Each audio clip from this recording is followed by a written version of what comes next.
രാഹുൽ ഗാന്ധിക്കും വരാൻ നേരമുണ്ട്. ഇല്ല എന്നാണ് നിങ്ങളുടെ ഉത്തരവെങ്കിൽ നിങ്ങളുടെ കുടിയിരിക്കൽ വരാൻ, നിങ്ങളുടെ കല്യാണം കൂടാൻ, ഓരോ വിശേഷ ചടങ്ങിനും നിങ്ങളുടെ വീടിന്റെ ഉമ്മത്ത് വെട്ടിപ്പേർ കിടക്കാൻ ഞങ്ങളുടെ കയ്യിലാളുണ്ട്. മലയാളം പറയും, അയാൾ ഇവിടുത്തുകാരനാണ്. രാഹുൽ ഗാന്ധിയും ഡൽഹിയിലാണ്. അതുകൊണ്ട് ഞങ്ങൾക്ക് വോട്ട് എന്ന് പറഞ്ഞിട്ട് ആരെങ്കിലും വന്നാൽ നിങ്ങൾ കൊടുക്കേണ്ടുന്ന മറുപടിയെ കുറിച്ചാണ് സ്നേഹമുള്ളവരെ ഞാൻ നിങ്ങളോട് പറയുന്നത്. കമ്മീഷൻ രാഹുൽ ഗാന്ധിയോട് പറഞ്ഞു, എന്താ പറയുക, ഒന്നുകിൽ നിങ്ങൾ ഇതൊരു അഫിഡവിറ്റായി എഴുതി ഒപ്പിട്ട് നൽകണം, അതല്ലെങ്കിലോ നിങ്ങൾ മാപ്പ് പറയണം എന്നാണ്. ഒന്നുകിൽ നിങ്ങൾ മാപ്പ് പറയുക, അതല്ലെങ്കിൽ ഇതൊരു അഫിഡവിറ്റായി എഴുതി ഒപ്പിട്ട് നൽകുക എന്നാണ്. നമ്മൾ സംസാരിക്കുന്ന ഈ നിമിഷം ഇന്ത്യ മഹാരാജ്യത്തെ 3 സംസ്ഥാനങ്ങളുടെ ഇലക്ഷൻ കമ്മീഷന്റെ വെബ്സൈറ്റ്, ആ വെബ്സൈറ്റിൽ നിങ്ങൾക്ക് കയറാൻ കഴിയില്ല. എന്നാൽ ഇന്ന് വൈകിട്ട് വരെ ഈ രാജ്യത്തെ മാധ്യമങ്ങൾക്ക് കാര്യം പരിശോധിച്ചു ഒറ്റമാരും ഞാൻ പറയാം. രാഹുൽ ഗാന്ധി ആ വാർത്താ സമ്മേളനത്തിൽ പറഞ്ഞൊരു പേരുണ്ട്, ഒരു സിഖുകാരന്റെ പേര്.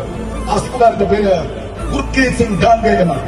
അയാൾക്ക് ആ മണ്ഡലത്തിൽ 4 വോട്ടുണ്ട്. ഇന്ന് അയാളുടെ വോട്ട് ഐഡി വെച്ച് അയാൾക്കുള്ള 4 കള്ള വോട്ടുകൾ ഇപ്പോഴും അവിടുത്തെ തെരഞ്ഞെടുപ്പ് കമ്മീഷന്റെ വെബ്സൈറ്റിലുണ്ട്. രാജ്യത്തെ മാധ്യമങ്ങൾ റിപ്പോർട്ട് ചെയ്യുമ്പോൾ രാഹുൽ ഗാന്ധി പറഞ്ഞതനുസരിച്ച് ഈ രാജ്യത്തിന്റെ ജനാധിപത്യ വ്യവസ്ഥയെ ശുദ്ധീകരിക്കാൻ രാജ്യത്തിന്റെ തെരഞ്ഞെടുപ്പ് കമ്മീഷൻ ഉദ്ദേശിക്കുന്നുവെങ്കിൽ 1 മണിക്കൂറിന്റെ ജോലിയില്ല. എന്റെ പേര് ആ വോട്ടർ പട്ടികയിൽ എവിടെയെങ്കിലും ഉണ്ടോ എന്ന്